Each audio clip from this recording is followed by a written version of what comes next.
All right, hello, grandchildren.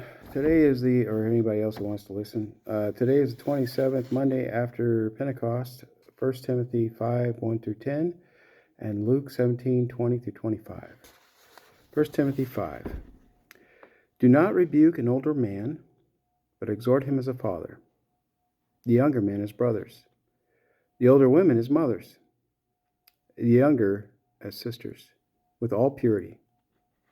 Honor widows who are really widows.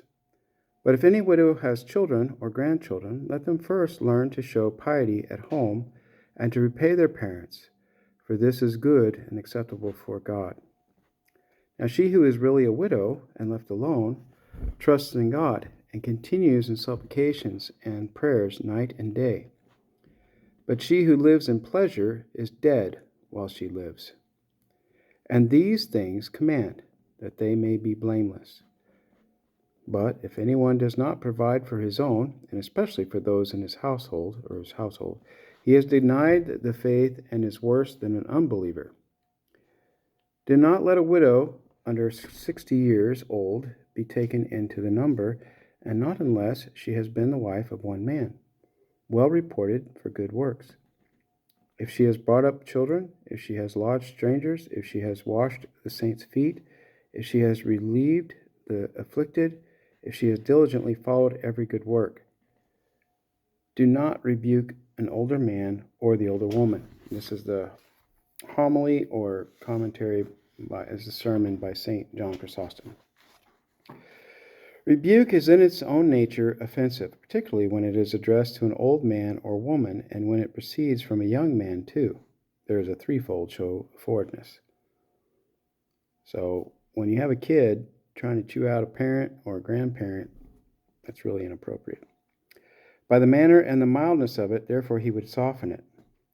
She who is really a widow and left alone trusts in God and continues in prayers night and day. A woman may have lost her husband and yet not be truly a widow, as in order to be a virgin it is not enough to be a stranger to marriage, but many other things are necessary, as blamelessness and perseverance. So the loss of a husband does not constitute a widow, but patience with chastity and separation from all men. Such widows he justly bids us honor, or rather support, for they need support, being left desolate, and having no husband to stand up for them. Their estate appears to the multitude despicable, and unauspicious. Therefore he wishes them to receive the greater honor from the priest, and the more so because they are worthy of it. She who, being a widow, has not made choice of a worldly life, is a widow indeed. She who trusts in God as she ought and continues instant in prayer night and day is a widow indeed. Not that she who has children is not a widow indeed, but if anyone has no children, he means she is desolate, and her he consoles, saying that she is most truly a widow. She has God in the place of all. What he says amounts to this: do not grieve when it is said that a widow ought to bring up children, as if, because you have no children, you were on that account inferior. So in other words, there's different types of single women. There's single women who have chosen to be single women by their own choice. They're not honored for that. There are women who are single women because they're widowed, but they have children. And because they have children, they have a certain amount of comfort and support from their children. And then there are women who are truly widowed, who have lost their husband and are desolate. They have no children, they have nobody, and they're completely on their own. And those women are truly widows, and their suffering is great. So they need the most support. Not that the others are less, but that they're not as bad off as the woman who has nobody. Do not grieve when it is said that a widow ought to bring up children, as if, because you have no children, you're worth it or on account of that inferior. So in other words, just because you have children doesn't mean you're inferior to the woman who doesn't. It just means that he's trying to give extra support to the woman who doesn't have anybody. Having mentioned the qualities which not to have would render a woman unworthy to be reckoned among the widows, he now mentions what she ought to have besides. Strange. What strictness does he require of widows? Almost as much as of the bishop himself. Such was Anna. Anna was the mother of Theotokos, Mother Mary. Such strictness does he require of widows, greater even than of virgins. For when he speaks of, quote, that she may attend upon the Lord without distraction, end quote, 1 Corinthians 7:35, he gives in a manner a summary of all virtue. But why does he discourage second marriages? He would have her henceforth occupied in spiritual things, transferring all of her care to virtue. For marriage is not an impure state, but one of much occupation. If you abstain from marriage so you may have leisure for the service of God, and yet do not so employ that leisure, it is of no advantage to you, if you do not use your leisure to perform all services to strangers and to the saints. In other words, it's tempting to use my own situation, but in other words, if you are a widow and you don't have a husband and you are single, it's not that marriage is a bad thing. It's not. Marriage is a mutual support to help each other, to give each other strength, to grow towards Christ, and to make it easier for each other, to serve each other, to help each other. There are times when that's not the case. But that's what marriage is supposed to be. That and raising children to be saints for Christ. When you don't have that, if you live your single life for yourself and concern yourself only with your own needs and wants and desires as a person, then it doesn't really do you any spiritual benefit. It can actually cause you harm. But if you live as a single widow for Christ, basically as a nun, is basically what he's saying, then you devote all of your energies and focus on serving God, glorifying God, and taking care of your fellow man until your death. That is spiritually rewarding. That's basically what he's saying. On hospitality. Observe the hospitality here, and this goes for men too, for that matter. If this divorce goes through, that's what I'm basically doing. It's not my first choice, but that's what I'm doing. Observe the hospitality here spoken of is not merely a friendly reception, but one given with zeal and alacrity, with readiness, and going about it as if one were receiving Christ himself. And though a woman may be very rich and of the highest rank, vain of her birth and noble family, there is not the same distance between her and others as between God and the disciples. In other words, just because you're of noble family and you're wealthy and you're a widow, doesn't make you any better than anybody else. You're no different than anybody else. If you receive the stranger as Christ, do not be ashamed of the glory. But if you do not receive him as Christ, do not receive him at all. He who receives you, quote, unquote, he says, quote, receives me, end quote, Matthew 10:40. Abraham was receiving men who passed as travelers, as he thought, and he did not leave to his servants to make the preparations for their entertainment, but took the greater part of the service upon himself. Genesis 18. In other words, Abraham was wealthy. He had a lot of servants, and he basically had an army of slaves. And he was very wealthy. But he didn't leave the entertainment and care and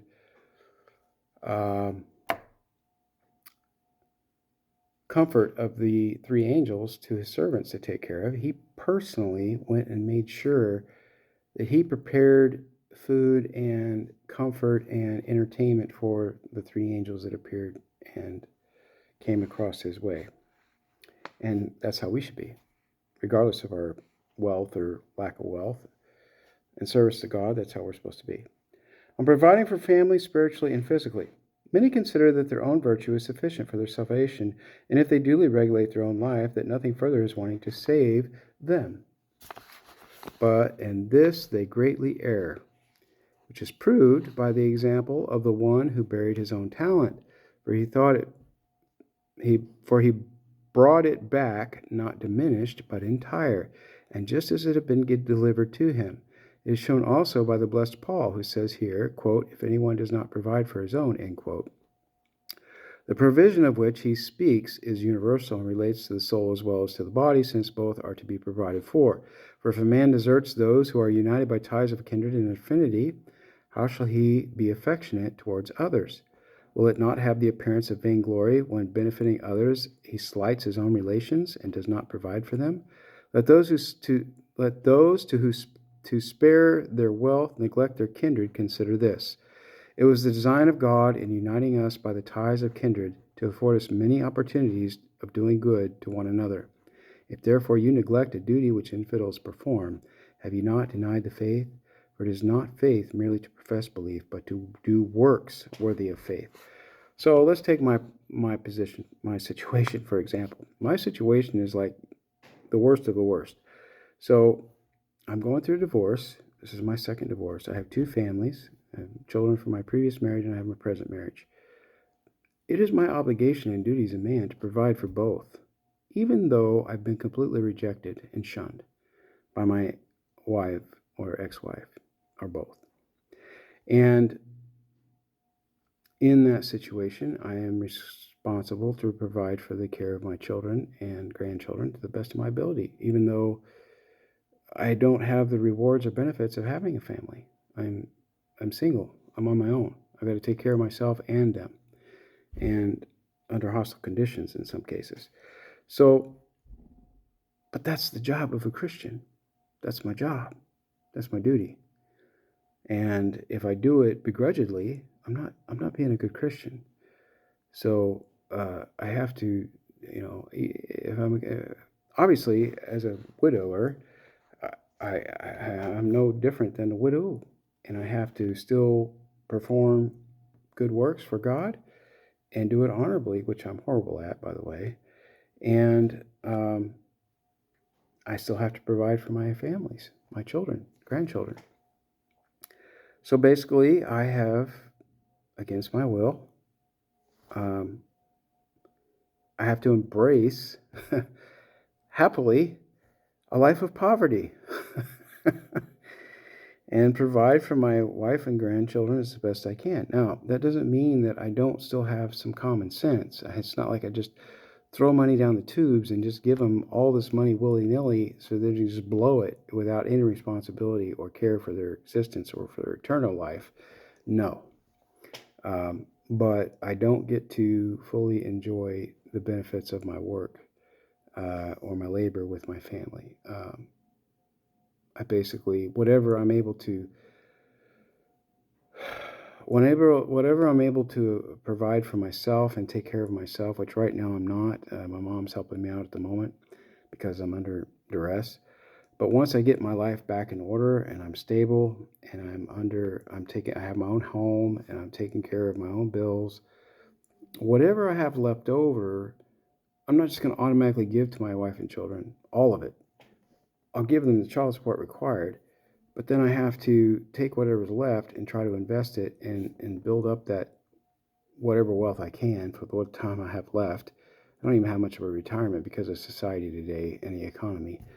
But whatever I can, I have to build up what I can so that I have money to give them when they need it in emergency situations, which we all eventually have at some point. So my father went through the same thing. My father helped put my mom through college, and then he ended up single, and then he remarried, and then his wife got deathly ill unexpectedly at a very young age and died young, and then he died young. He went to the monastery, and he died young, and he had a very hard life, and he didn't have any money left over to really live luxuriously, but what he did have left, he gave enough to provide for my brother and I and my step brothers and sisters. We were able to go to the Holy Land after he died, and he paid for it, and those of us who could or wanted to go. And then whatever was left over from that, he dispersed among all of us equally, and it was a blessing. That was the best he could do under the circumstances of what he had. And I'm following in his footsteps, whether I like it or not. That's basically what I have laid before me. So, yeah, pray for me, a sinner.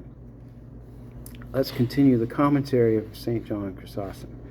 The living and the dead. The living perform the works of life, of that future life, which is truly life. And Christ has declared what are the works of that future life, with which we ought always to be occupied. Quote, "Come, inherit the kingdom prepared for you from the foundation of the world. For I was hungry, and you gave me drink." End quote. Matthew 25, 34, 35. The living differ from the dead, not only that they behold the sun and breathe the air, but in that they are doing some good. For if this is wanting, the living are no better than the dead.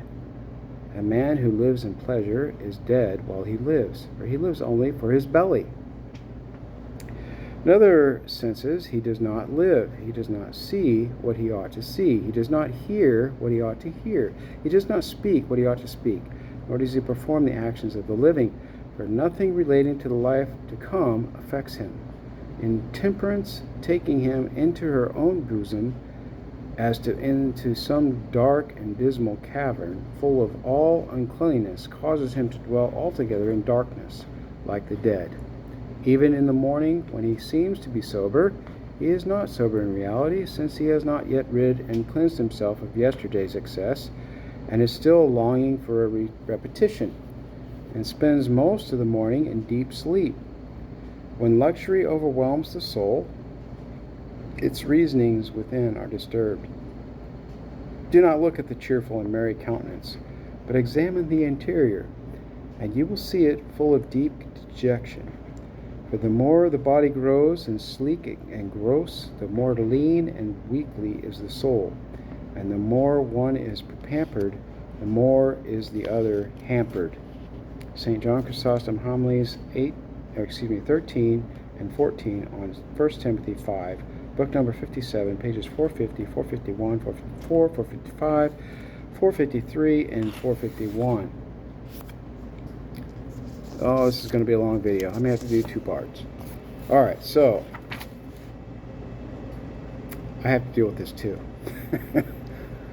I don't mean to be bashing myself and my family, but I'm not really trying to. But this is being honest. This is a Christian life, so I struggle with this. I just went to the monastery. The monks really live this. They really do live a very austere, disciplined life without any luxuries. All they do is work and pray and sleep and eat, and it's a very strict way of living. They're still they still enjoy certain things. I mean, it's not totally miserable. I mean, there's benefits. It's a joyful sorrow. Let me put it that way. There's still love, and there's still camaraderie, and they still take care of each other and support each other and other people, strangers. But it's a life of self-denial, and that's basically what we all have to deal with, whether we're in our family or not. You know, the cross is what saves us. Well, no, God is what saved us, but the cross is part of that salvation. The cross is a symbol of salvation. And the cross is very important because we have to pick up our cross and follow Christ. Well, what does that mean? That means that every day we do things that we don't want to do because we're adults and we know what's best, and we have to do things we don't want to do for our benefit and for the benefit of the people we care for. And that's picking up your cross and following after Christ. And even especially when it's not appreciated or accepted. So, yeah, pray for me, a sinner. You know, my wife may just change her mind. She may decide that she's overreacted and maybe she doesn't understand everything that she thought she understood. And God willing, I hope that's the case. You know,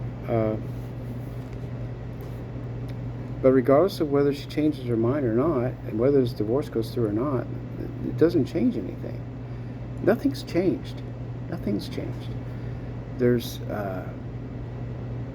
love no matter what, and there's sacrifice, self-sacrifice, and servitude and suffering for the benefit of the other person on their behalf, regardless of whether this divorce goes through or not. And I hate to be so personal about the scriptures when I'm reading, but this is for my children and grandchildren and anybody who cares to listen. And it applies not only to me, but it applies to everybody. If you're going through these types of situations, I didn't want this to be public, but, sometimes family members make things public that shouldn't be public. And so it's now public. It's public record. It's in the public record. You can go look up my situation if you want to. I don't recommend it. If you want to, you can. And so I'm publicly addressing it. All right. So please pray for me, a sinner. It's been 20 minutes, so I'm not going to make this forever. I'm going to do a second video for Luke 17, 20 through 25 for the gospel reading for today. All right. Pray for me, a sinner. God bless. Over and out.